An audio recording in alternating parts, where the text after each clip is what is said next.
Nandito po tayo ngayon sa San Isidro Labrador Parish Chapels. Meron po tayong ginaganap na serbisyo Sabado kung saan meron po tayong free optical mission, free facial at meron din po tayong free body scan. Isang malaking katulungan ito. Yung kailangan mong magpatingin, kailangan mong magpa-check up, at kailangan mong magpasalamin, ay mayroong libreng lumalapit sa iyo. Hindi lang sila ang lalapitan mo, sila nga ang lumalapit sa iyo. Ay ba't hindi ko pa masisiyahan sa ganong mga pangyayari, di ba? Hindi ka na magagastusan, natutulungan ka pa, makakalibre ka pa sa mga bagay na pinagkakaloob nila.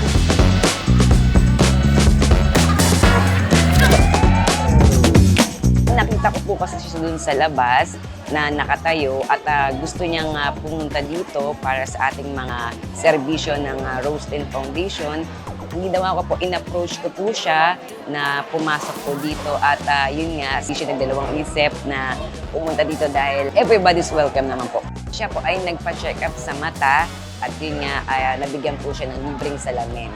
Ito po ay walang bayad, handog po ng Roselyn Foundation. Parang ang ginhawa. Ang ginawa ng mukha ko.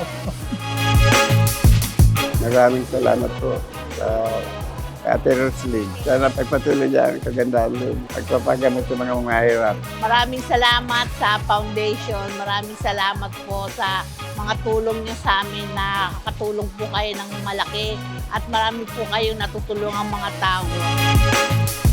Inaanyayahan ko po ang lahat na kayo po ay welcome po na pumunta sa aming mga serbisyo Sabado at sa aming headquarters sa mga libreng programa ng Roselyn Foundation.